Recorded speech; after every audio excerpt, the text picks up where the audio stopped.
Hello friends, welcome to Chapter Talks, Locating Places on the Earth, Chapter 1, Class 6, जिसका first part हम कर चुके हैं, जिसमें हमने सीखा कि मैप को कैसे रीड करते हैं, मैप के कंपोनेंट्स क्या क्या हैं, ठीक है, डिस्टेंस, उसके बाद हमने किया स्केल, ठीक है, और ये सारे कंपोनेंट्स हमने किए और डिफरेंट डिफरेंट टाइप के मैप हमने देखे, physical map, political map, thematic map, ठीक है, डायरेक्शंस को हमने अच्छे से समझा। उसके बाद हमने सिंबल्स को बहुत अच्छे से किया। ठीक, अब उसके बाद हम आते हैं मैपिंग द अर्थ पे। तो मैपिंग द अर्थ क्या होता है बच्चों? मैपिंग द अर्थ मतलब अर्थ को कैसे, है ना, मैप करते हैं। Mapping the earth is a little more difficult because our planet is not a flat surface. अब देखो, कोई फ्लैट सरफेस होता है ना, उसको हम फटाफट से मेजर कर लेते हैं, लेकिन अर्थ में क्या डिफिकल्टी आती है? It nearly has the shape of a sphere. अब ये स्फेयर है, ठीक है, वी से नियरली, है ना, एग्जैक्टली नहीं बोला, nearly, because it is not a perfect sphere. ठीक, क्यों? But is slightly flatter at the poles. ऐसा नहीं है परफेक्ट स्फेयर है, थोड़ा सा फ्लैट भी है ना। ये जैसे स्फेरिकल हम कुछ चीज बनाते हैं, मान लो एक यहाँ पे बनाते हैं, जैसे एक बॉल होती है, हमने एक बॉल बनाई कुछ ऐसे, है ना, पर ये परफेक्ट नहीं है, यहाँ से ना कुछ कुछ ऐसे फ्लैट है ये, है ना, दोनों पोल्स पे से, और पोल्स पे क्या होता है 90 डिग्री, ये कुछ ऐसे फ्लैट है, परफेक्ट नहीं है, पोल 90 डिग्रीज होते हैं, ठीक है।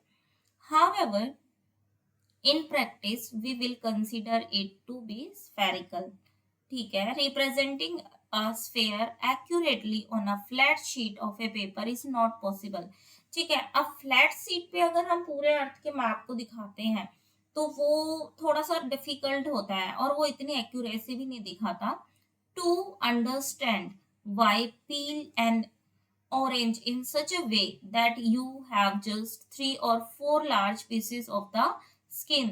Then try and flatten them on a table. You will see that you cannot do it without tearing them at the edges. अच्छा, अब यहाँ पे ना एक एग्जाम्पल दिया हुआ है ऑरेंज का। ठीक, आप एक ऑरेंज को पील करोगे तो जैसे स्फेयर होता है उसकी शेप तो वही होती है।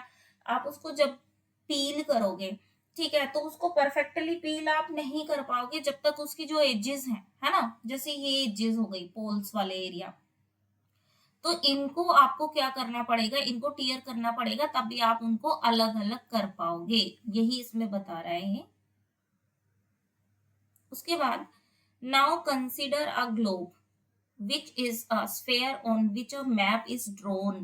This may be a map of the earth, the moon, the planet Mars, the stars and the constellation in the sky. ठीक है, the physical object like the one shown in the drawing on the next page is sphere that is generally made of metal, plastic and cardboard. ठीक है, आप globe को सोचो, आपने globe ज्यादातर देखा होगा ना कहीं पे भी, जैसे ज्यादातर हमारे स्कूल्स में ग्लोब होता है, टीचर भी दिखाते हैं, तो वो बिल्कुल स्फेरिकल होता है ना, स्फेयर उसकी शेप होती है और उसमें पूरे अर्थ को दिखाया जाता है, किस तरीके से मैप किया जाता है उस पे। Here we will study the globe representing the earth's geography because the globe and the earth have the same spherical shape. The globe will better represent the geography of the earth than a flat map. अभी तक यहाँ पे दो ही बातें की गई हैं।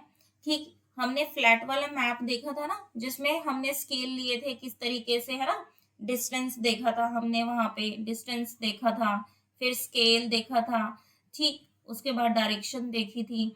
तो ये सारी चीजें अगर हम मैप इस तरीके से एक फ्लैट सरफेस पे दिखाएं तो उतना एक्यूरेसी नहीं देता है। तो अब दूसरा इन्होंने बताया कि ग्लोब, ठीक है, क्योंकि हमारी जो अर्थ है ना वो स्फेरिकल है, ठीक है, तो जो ग्लोब होता है वो ज्यादा अच्छे से रिप्रेजेंट कर पाता है अर्थ के मैप को। ठीक है, ये थोड़ा सा इस तरीके से फ्लैट है पोल्स पे से, ठीक है। तो यही यहाँ पे बता रहे हैं, let us now explore some of its feature. करते हैं। Understanding coordinates. अब कोऑर्डिनेट्स क्या होते हैं? अच्छा, इस एग्जाम्पल को पहले रीड करने से पहले आपको एक बात बता दूं। सपोज करो, एक एग्जाम्पल देखते हैं हम। सपोज कि ये यहाँ पे, ठीक है, यहाँ पे कर लेते हैं इसको।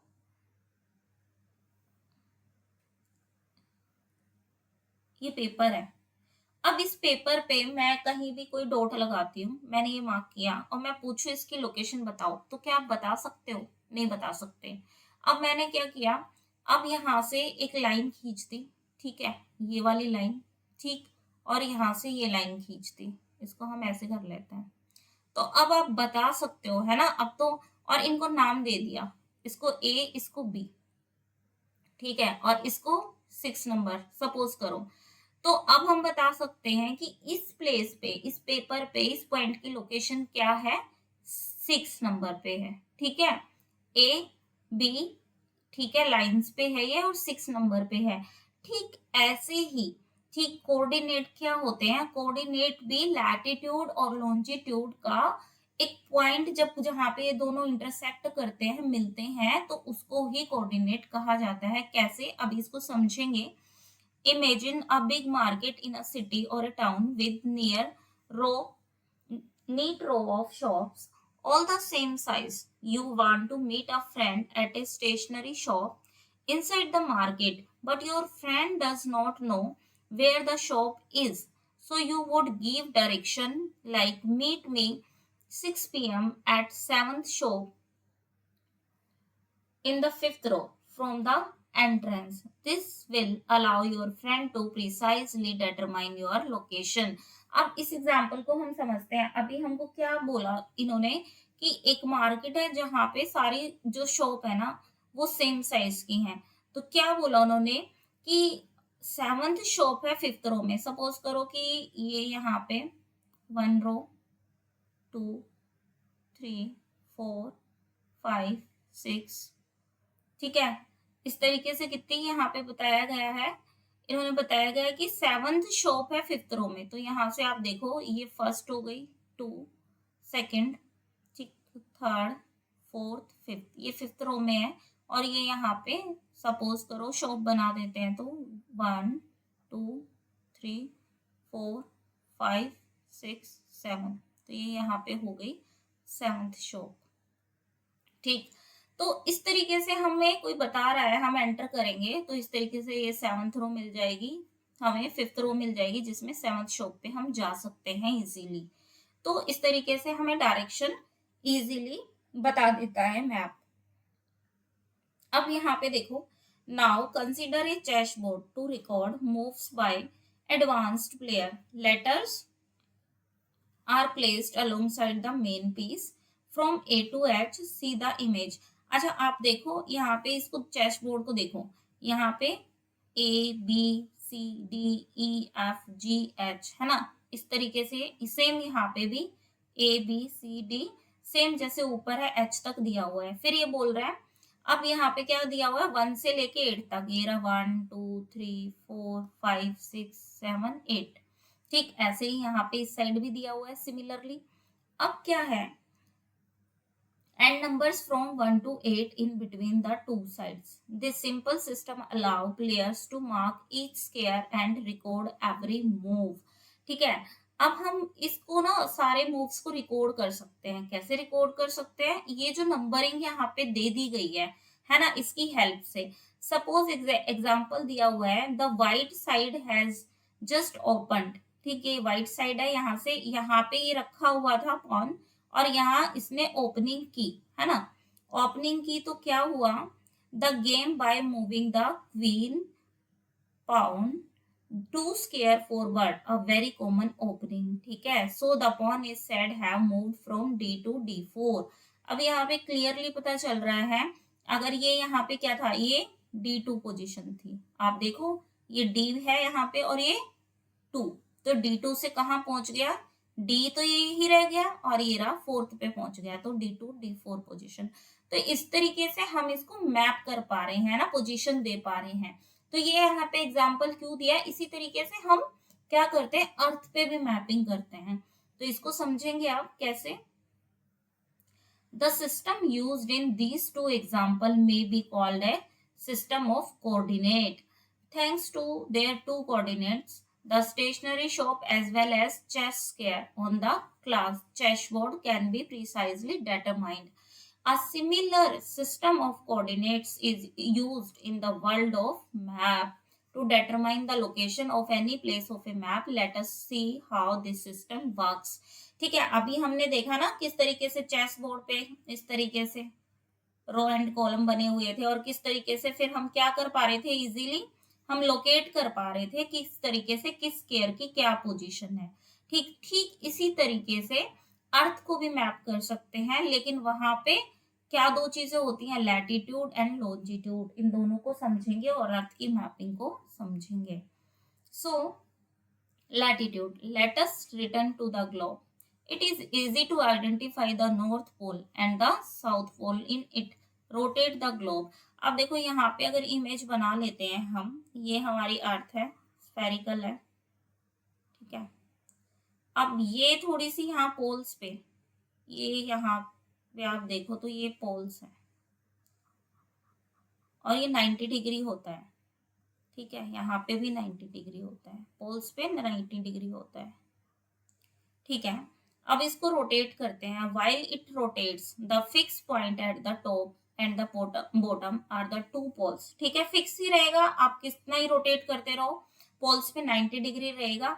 Half way between them is equator, note the circle marking it, ठीक है। अब यहाँ पे क्या है ना, लैटिट्यूड जो होते हैं, पोल्स तो हो गया ये 90 डिग्री, ठीक है, लेकिन जो लैटिट्यूड होती है वो ये वाली लाइंस होती हैं, ठीक है। तो लैटिट्यूड जो होती है वो फ्लैट लाइन होती है, हॉरिजॉन्टल लाइंस होती है, और ये यहाँ पे 0 डिग्री होती है, और ये अर्थ को दो इक्वल पार्ट्स में डिवाइड करती है। तो जो ये वाला पार्ट्स होता है इसको नॉर्दर्न हेमिस्फीयर कहते हैं, ये नॉर्थ हो गया, इधर ये साउथ है तो इसको सदर्न हेमिस्फीयर कहते हैं, ठीक है। और जो इक्वेटर है ये दो हिस्सों में डिवाइड करती है इसको, ठीक है। तो इक्वेटर क्या होती है हमारी 0 डिग्री। तो सेम अब यहाँ पे पोल की बात हुई, पोल यहाँ पे होते हैं, ये रे 90 डिग्री पे रहते हैं, ये इस तरीके से पोल्स होते हैं। अब आगे बढ़ते हैं, यहाँ पे यही बताया गया, two poles halfway between them is equator, और इनके बीचों बीच क्या होती है, ये इक्वेटर होती है। Note the circle marking it, ठीक है, हमने मार्क किया।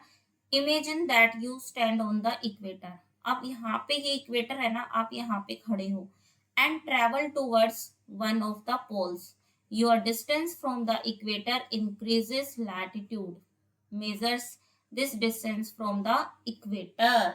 अब आप देखो कि यहाँ पे क्या बता रहे हैं कि आप इक्वेटर पे खड़े हो, ठीक। अब आप कहाँ जा रहे हो, लैटिट्यूड किस तरफ, आगे की तरफ बढ़ रहे हो, ये जैसे ये वाले इस तरीके से,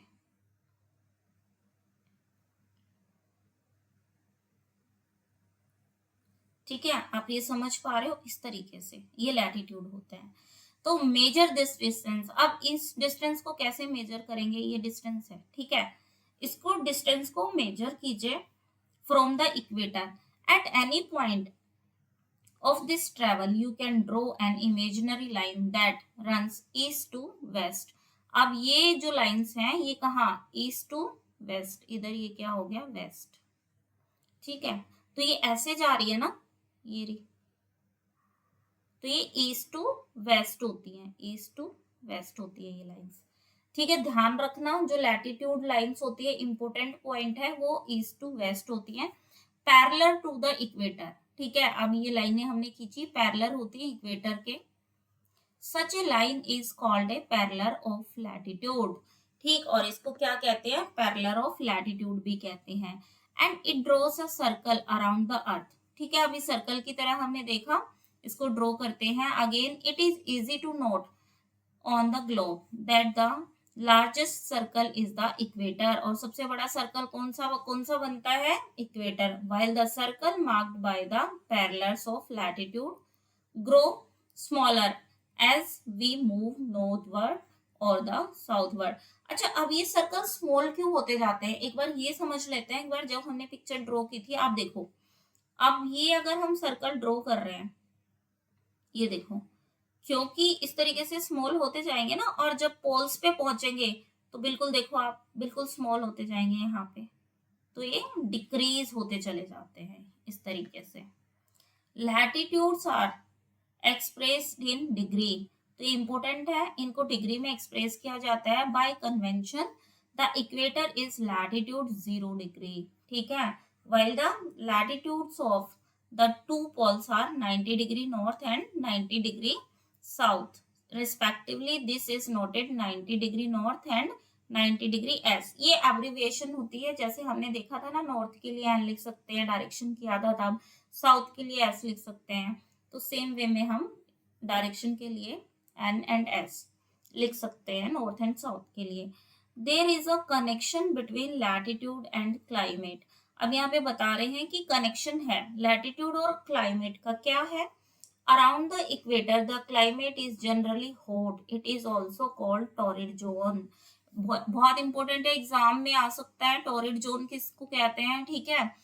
और या फिर बोल सकते हैं कि जो क्लाइमेट है वो इक्वेटर के पास इतनी हॉट क्यों है, गर्म क्यों है। As you travel away from the equator towards one of the two poles. In other words, as your latitude increases, the climate becomes more moderate or temperate, and closer to the north or south pole, the climate grow colder or freezed zone भी कहते हैं इनको। You will learn in science why this is so, ठीक है। इसको यहाँ पे समझते हैं। आप ये वाली पिक्चर देखो, ये नॉर्थ पोल है जैसा अभी हमने किया था, और इसके नीचे ये रहा साउथ पोल, ये नॉर्थ पोल है यहाँ पे, ठीक, नीचे यहाँ पे ये साउथ पोल है। अब जो ये यहाँ पे हम लैटिट्यूड, ये देखो बीचों बीच ये 0 डिग्री, ये इक्वेटर है, ये अर्थ को दो हिस्सों में डिवाइड कर दिया है, ठीक। इस हिस्से को, ऊपर वाले को, क्योंकि ये नॉर्थ जोन में है, इसको नदर्न हेमिस्फीयर कहते हैं, ये नदर्न हेमिस्फीयर होता है, और ये इधर सदर्न हेमिस्फीयर है, ठीक है, इस तरीके से। और इक्वेटर होता है 0 डिग्री पे। अब क्योंकि यहाँ पे ये 0 डिग्री पे इक्वेटर है, यहाँ का जो क्लाइमेट होता है उसको बहुत हॉट, ठीक है, या इसको टोरिड जोन बोला गया है। टोरिड जोन क्यों बोला गया? क्योंकि यहाँ पे बहुत गर्मी होती है। इसका रीजन है कि डायरेक्ट सनलाइट यहाँ पे आती है, डायरेक्ट इस वाले जोन पे सनलाइट आती है, इसी वजह से। फिर इसके ऊपर अगर हम जाते जाते हैं तो यहाँ पे क्या होता है ना, टेम्परेट जोन बनता है, मतलब जो सन रेज हो जाती है वो तिरछी हो जाती है यहाँ तक पहुंचते पहुंचते, आप देखो, ठीक है। तो बहुत ज्यादा गर्म या ठंडा नहीं होता है। और उसके बाद आप देखो कि जो यहाँ पे फ्रीज्ड जोन है पोल्स पे, इनको यहाँ पे ज्यादातर बर्फ जमी ही रहती है हर वक्त। तो क्यों? आप देखो, ये सन है, यहाँ पे कैसे पहुंचेगा, इसकी रेज कैसे पहुंचेगी? तो यही कारण है कि इसको पोल्स पे फ्रीज जोन होता है, बर्फ जमी रहती है। उसके बाद हमने अब तक क्या किया, लैटिट्यूड। अब करते हैं लॉन्जिट्यूड। लॉन्जिट्यूड क्या है? Imagine now that you travel from north pole to south pole. अभी तक हम कहाँ जा रहे थे? हम ईस्ट टू वेस्ट जा रहे थे, बट अब क्या करना है हमें? North pole to south pole जाना है by the shortest possible line. Observe the globe, you will see the instead of passing through Europe and Africa, you could just well pass through Asia. The distance would be the same. These lines are called meridians of longitude. They are all half circles running from one pole to other. अब इसको समझेंगे अच्छे से picture से।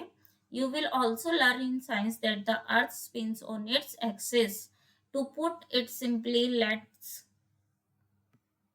place a desk lamp a little away from our globe, focused on it, and imagine that this is the sun illuminating, ठीक है, the earth, slowly rotating the globe eastward. We can note that for some places on the earth it is morning, while for other places midday, evening, or the night.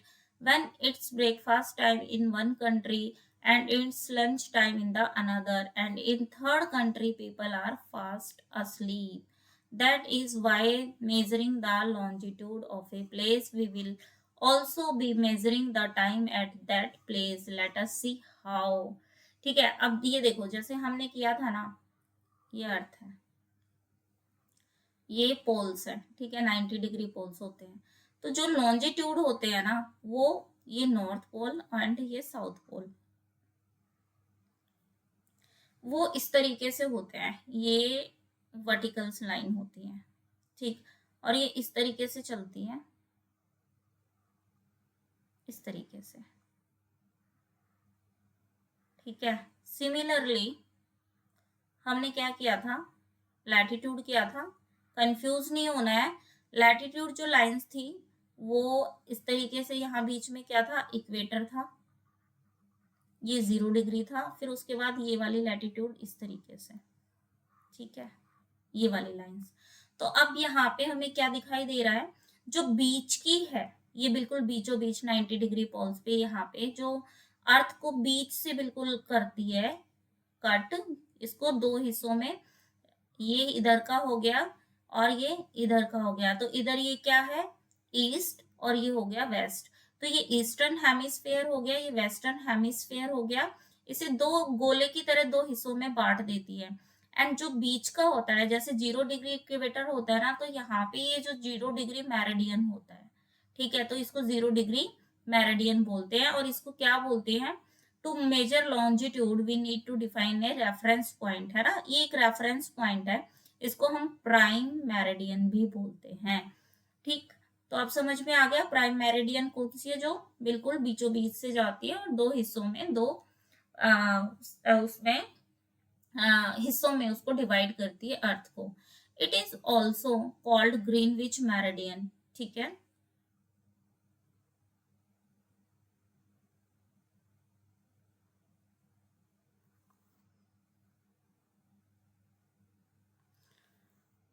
It is also called Greenwich Meridian because in the year 1884, some nations decided that the meridian passing through Greenwich, an area of London in England. अच्छा, अब जो ये जाती है ना, जो prime meridian जाती है, तो वो कहाँ से जाती है, इंग्लैंड से जाती है, ठीक है। और कहाँ है, किसके बीच में, लंदन से। would become a international standard for the prime meridian. It is marked as 0 degree longitude. अभी हमने अच्छे से इसको समझा ही है। Just as latitude is a measure of distance from the equator if travel towards one of the poles, longitude is a measure of the distance from the prime meridian. अच्छा, जिस तरीके से हमें क्लाइमेट का पता चलता है ना, जब हम लैटिट्यूड को क्या कहते हैं, मेजर करते हैं, ठीक है। लेकिन अब यहाँ पे क्या है, लॉन्जिट्यूड, ठीक, लॉन्जिट्यूड में क्या होता है, इससे डिस्टेंस का पता चलता है, वहां पे क्लाइमेट पता चल रहा था। If you travel along the equator, longitude 2 is measured in degree, है ना, इसको भी डिग्री में ही सिमिलरली मेजर किया जाता है, वेस्टवर्ड और eastward. It increase in value from 0 degree to 180 degree. अब ये 0 डिग्री से स्टार्ट होता है और 180 डिग्री की तरफ जाता है, with the letter W and E added, ठीक है, for instance using round figures. अब न्यूयॉर्क का लॉन्जिट्यूड यहाँ पे बताया गया है कुछ, जैसे कि क्या है, 70 डिग्री, W से क्या होता है, वेस्ट, वाइल दिल्ली, अब दिल्ली का इंपॉर्टेंट है, 77 डिग्री ईस्ट, एंड टोक्यो का भी बताया गया है, पूछ सकते हैं एग्जाम में, तो इंपॉर्टेंट है, इसको ध्यान रखेंगे। कितना है, 140 डिग्री ईस्ट इसका लॉन्जिट्यूड है, ठीक है। अब यहाँ पे हमने सीखा latitude and longitude together are two coordinates of a place. With them, you are now able to locate any place of the earth. You can now understand a statement such as Delhi lies 29 degree north latitude and 77 degree east longitude, ठीक है। अब हमें पता चल गया simply, ये वाली line है, ये वाली लाइन है, ठीक है, इस तरीके से ये क्या है, लॉन्जिट्यूड है, लॉन्जिट्यूड है, और ये क्या है, लैटिट्यूड है। तो अब यहाँ पे इनकी डिग्रीज जो होती हैं, जैसे जो दिल्ली का यहाँ पे बताया गया 29 डिग्री नॉर्थ, तो नॉर्थ कहाँ पे होता है ऊपर, और ये क्या होता है साउथ, ये इधर ईस्ट है, ये वेस्ट है। तो अगर माने यहाँ पे मेजर 29 डिग्री नॉर्थ, तो 29 डिग्री अगर सपोज करो कि यहाँ पे कर लेते हैं हम, ये 29 डिग्री नॉर्थ यहाँ पे, एंड 77 डिग्री ईस्ट, ठीक, एंड 70 ये ईस्ट, ठीक, तो यहाँ पे ये मिल रही है, ये नॉर्थ और ये यहाँ पे डिग्री है, ठीक है। तो इस तरीके से हम एग्जैक्टली ये प्लेस बता सकते हैं with the help of longitude and latitude, ठीक है। ये हमने एक इमेजिनरी एग्जांपल लिया है, इसी तरीके से हम प्लेसेस को लोकेट कर सकते हैं। Figure 1.3 on page 15 show the parallels of latitude and the meridians of longitude together on the globe as blue lines। ठीक है, ये हमने सीख ही लिया है। और जब all these lines together constitute a grid of the globe, they are also called grid lines. अब इंपॉर्टेंट है, यहाँ पे पूछ सकते हैं कि ग्रिड लाइंस क्या होती हैं। तो यहाँ पे जब लॉन्गिट्यूड, ठीक, और लैटिट्यूड मिल जाते हैं और एक ग्रिड जैसी लाइनें जब वो बनाते हैं, इंटरसेक्ट करते हैं एक दूसरे को, तो वो क्या होती है बच्चों, उनको कहते हैं ग्रिड लाइंस, ठीक है। यहाँ पे ये देखो, जैसे इंपॉर्टेंट यहाँ पे दिखाया गया है, ये ग्रीनविच दिखाया गया है, ठीक, ये 0 डिग्री मेरिडियन है, ये दो हिस्सों में अर्थ को डिवाइड करती है। कौन से, ये यहाँ पे ईस्ट है तो इसको ईस्टर्न हेमिस्फीयर कहेंगे, ये वेस्टर्न हेमिस्फीयर में इसको डिवाइड करती है। ये कौन सी, ग्रीनविच मेरिडियन। बीच में ये वाली जो लाइन होती है ये इक्वेटर होती है, ये यहाँ पे देखो जैसे बताया वेस्टर्न हेमिस्फीयर ईस्टर्न। अच्छा, ये जो इक्वेटर है ये कौन से दो हिस्सों में बांटती है, ऊपर का नॉर्थ हो गया तो इसे नदर्न हेमिस्फीयर बोलते हैं, नीचे का क्या है तो ये साउथ, तो ये सदर्न हेमिस्फीयर हो गया, इस तरीके से, ठीक है। अब यहाँ पे यही बताया गया है कि किस तरीके से यहाँ पे जो हमारा इंडिया है उसकी लोकेशन क्या है अर्थ की इस मैपिंग में, लॉन्जिट्यूड और लैटिट्यूड के बीच में, ठीक है। Understanding the time zone. अच्छा, अब टाइम जोन को कैसे समझा जाता है, let us make the globe rotate again from the west to east, ठीक, that is how our planet spins around it axis making a full turn every 24 hours. अब यहाँ से क्वेश्चन कंपल्सरी है, आना ही है पक्का पेपर में, तो इसको ध्यान से समझ लो कि किस तरीके से टाइम जोन वर्क करता है। अब फुल टर्न इज 360 डिग्री, अब ये अर्थ है हमारी, ठीक है। अब अगर ये एक्सेस पे है ना, करती है ना रोज, तो पूरा दिन कितना 24 आवर्स का होता है, अपने एक्सेस पे रोटेट करती है। उसके बाद क्या होता है, ये जो 24 डिग्री, ये 24 आवर्स में 360 डिग्री रोटेट करती है, ठीक है। सो इट मीन्स 15 डिग्री पर आवर्स, ठीक है। अब देखो कैसे हुआ, ये 24 है, ठीक, ये दिन के आवर्स हो गए। अब 360 डिग्री कैसे, तो इक्वली इसको डिवाइड करेंगे तो ये आ गया 360 डिग्री, ठीक है। मीन्स अगर 1 घंटे में देखा जाए तो कितना रोटेट करती है, 15 डिग्री। अब ये सम भी आ सकता है, आपसे पूछ भी सकता है प्रैक्टिकल क्वेश्चन में, तो इसको ध्यान से समझे। 1 आवर में कितना करती है, 15 डिग्री, ठीक। अब late us now mark the meridians of longitude every 15 degree. इसीलिए ना जो लॉन्जिट्यूड होता है वो हर 15 डिग्री, जैसे यहाँ पे ये आप पिक्चर देखेंगे ना, इसको हम इजीली अब समझ सकते हैं कैसे। अब यहाँ देखो, moving eastward from the prime meridian we get 0 degree, 15 degree, 30 degree. अब ये 15 का टेबल की तरह चलेगा क्योंकि हर घंटा होता है, 24 आवर्स हैं टोटल, तो 1 घंटे में 15 डिग्री मूव करती है। तो अगर ये मान लो यहाँ पे ये 0 डिग्री है ये वाली लाइन, तो यहाँ से ये 15 डिग्री हुआ, ठीक है। अब 15 डिग्री जाएगी, फिर उसके बाद क्या हो जाएगा, 30 डिग्री हो जाएगा, ठीक है। अब क्या हो जाएगा, 45 डिग्री हो जाएगा, इसी तरीके से फिर 60 डिग्री हो जाएगा और आगे इसी तरीके से चलता रहेगा, ठीक।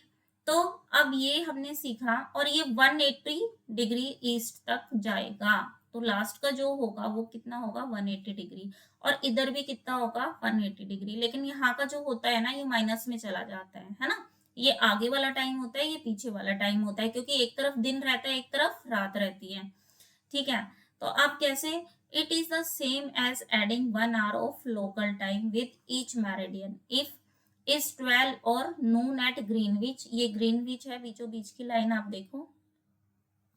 अगर यहाँ पे 12 बजे हुए हैं, ये बता रहे हैं ग्रीनविच में, इट इज 1 PM local time at 15 degree east. अब ये ईस्ट है और ये हो गया वेस्ट। ठीक है, तो अगर यहाँ पे 12 बजते हैं तो ईस्ट में कितना बजा होगा, 1, है ना, यहाँ पे 15 डिग्री ईस्ट में देखेंगे तो। और 2 PM कब होंगे, 30 डिग्री। ठीक, जब 30 डिग्री हो जाएगा तो इसका मतलब 2 बज रहे हैं, so on, but going westward. लेकिन अगर हम वेस्टवर्ड जाते हैं, इधर जाते हैं, ये ऐसे, ठीक है, अदर राउंड, तो -11, तो यहाँ कितना हो जाएगा, -11, क्योंकि यहाँ पे मैंने बताया ना माइनस होता चला जाएगा, -11 हो गया, फिर -10 हो गया, क्योंकि जब अर्थ जो रोटेट करती है ना, वो इस तरीके से करती है ना कि एक साइड जो अर्थ का हेमिस्फेयर होता है वहां पे रात, ठीक जहां पे सन दिखता है वहां पे फिर दिन होगा। इसी तरीके से लोकल टाइम वेस्ट का हो जाएगा। और ये भी इंपॉर्टेंट है, इसको भी बनाना आ सकता है, तो ध्यान से इसको कर लेना आप। ठीक है, अब यहाँ पे क्या बोला गया, the same method can be use to calculate the local time of any place on the earth, but it would not be convenient for a country to use many local times. It is way the most country adopt a standard time based on a meridian passing through them. Indian standard time is 5 hours 30 minutes. अब आप यहाँ पे देखो कि किस तरीके से हम डिफरेंट डिफरेंट टाइम कैसे रख सकते हैं, कंफ्यूजिंग हो सकता है ना, इसलिए एक स्टैंडर्ड टाइम रखा गया है। किसके अकॉर्डिंग, इंडियन स्टैंडर्ड टाइम क्या है, वो 5 घंटे 30 मिनट आगे है, ahead of the local time at the Greenwich called Greenwich mean time. तो जीएमटी के अकॉर्डिंग हर एक कंट्री का एक टाइम है जिसको स्टैंडर्ड टाइम कहते हैं। तभी तो हमें पता चलता है कि अगर इंग्लैंड में कितना टाइम हो रहा है तो अब इंडिया में कितना हो रहा होगा या अदर कंट्रीज में कितना हो रहा होगा, क्योंकि सभी क्या करते हैं, ग्रीनविच मीन टाइम जीएमटी जिसको बोलते हैं उसको फॉलो करते हैं। अगेन ये इंपॉर्टेंट है, यहाँ से क्वेश्चन आ सकता है। All these standard times are organized in time zone which broadly follow the zone of 15 degree in the graph. But let us consider the world map below. We can see that the lines dividing the time zone are not fully straight. This is because they have to respect each country's standard time and therefore tend to follow international borders. The numbers written inside the some country are the numbers of hours to be added GMT to get their standard time if they have to positive sign or subtract from GMT if they have a negative sign. ठीक है, अब यहाँ पे देखो आप, जो ये negative sign है ना, यहाँ पे -1 -2 -3 मीन्स यहाँ पे टाइम को, ये 0 डिग्री मैरिडियन है, यहाँ ये 12 से स्टार्ट करेंगे तो यहाँ पे कितना हो जाएगा, 11, घटता चला जाएगा, फिर 10, इसीलिए माइनस है। बट प्लस में दिया हुआ है तो इसका मतलब 12 के बाद 1, यहाँ पे फिर +1 कर देंगे 2, इस तरीके से प्लस करना है, यहाँ पे 1 1 तो 3 हो जाएगा, यही यहाँ पे समझाया गया था। अब उसके बाद similarly the globe in figure 1.9 centered on India show standard time with respect of GMT for a new country. Finally, the prime meridian was fixed at Greenwich opposite line at approximately 180 degree longitude is called the international date line. अब इसके opposite होता है ना, ठीक, वो क्या होता है, 180 डिग्री लॉन्जिट्यूड। अब जैसे मान लो 3D, अब ये है, ये हमारा क्या था, लॉन्जिट्यूड। अब ये था ग्रीनविच, है ना, जिसको हम 0 डिग्री बोलते हैं, प्राइम मेरिडियन बोलते हैं। अब ये तो इसका फ्रंट का हो गया, क्या ये इसके जस्ट पीछे को इमेजिन कर सकते हैं, तो इसके जस्ट पीछे वाली लाइन की ही बोल रहे हैं। क्या होती है ये, इसको बोलते हैं 180 डिग्री, है ना। ऐसे करते जाएंगे तो 180 डिग्री हो जाएगा ना इधर, क्योंकि टोटल 360 डिग्री होता है, तो 180 डिग्री यहाँ तक ये सारा जाएगा, फिर 180 डिग्री ये सारा इधर से यहाँ तक। ठीक है, तो इस तरीके से इसको 180 डिग्री जो लॉन्जिट्यूड होता है डायरेक्ट इसके जो पीछे होता है उसको क्या बोलते हैं, इंटरनेशनल डेट लाइन। अब देखो अगर हम इसको फोल्ड कर दें, स्क्वायर पूरा स्फेयर बना दें, ठीक है, तो ये जो बिल्कुल यहाँ पे आ गया, देखो यहाँ पे दिया भी हुआ है, तो ये क्या हो जाएगा 180 डिग्री यहाँ पे आके, ठीक है, यहाँ पे भी 18। जब इसको मिला देंगे, है ना, इनको जोड़ देंगे, तो क्या हो जाएगा ये इंटरनेशनल डेट टाइम। ठीक है, अब यहाँ पे ये देखो कुछ कुछ प्लेसेस को लोकेट कर रखा है। तो ये इंडिया का 5.5 क्यों लिखा हुआ है, क्योंकि ये ग्रीनविच से कितना टाइम आगे है, 5 घंटे। ठीक है, 5.5 घंटे, इसलिए 5.5। तो 5 hours 30 minute, यहाँ पे 5 hours 30 minute ये आगे है। ठीक, अब इसीलिए प्लस लगा हुआ है। उसके बाद अगर आप देखें तो ये ग्रीनविच से +8 का मतलब है ये जो कंट्री है यहाँ पे ये 8 घंटा आगे है। इस तरीके से अगर आपको इस तरीके से इमेज देते हैं ना, तो उसको रीड करना भी, तो आप बता सकते हो कि ये वाली कंट्री ग्रीनविच से 10 घंटा आगे है। तो ये कुछ टाइम जोन इसमें दिए गए थे। Travelling eastward you subtract a day. ठीक है, from Monday to Sunday.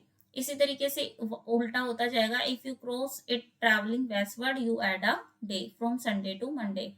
We said that the international date line is approximately 180° longitude at it divide deviates in place to avoid dividing some country into 2 different days। ठीक है, तो इस तरीके से हमने इस चैप्टर में किया कि किस तरीके से लॉन्जिट्यूड और लैटिट्यूड अर्थ पे मैपिंग करते हैं, कैसे कि टाइम जोन निकालते हैं, कैसे लोकेट करते हैं।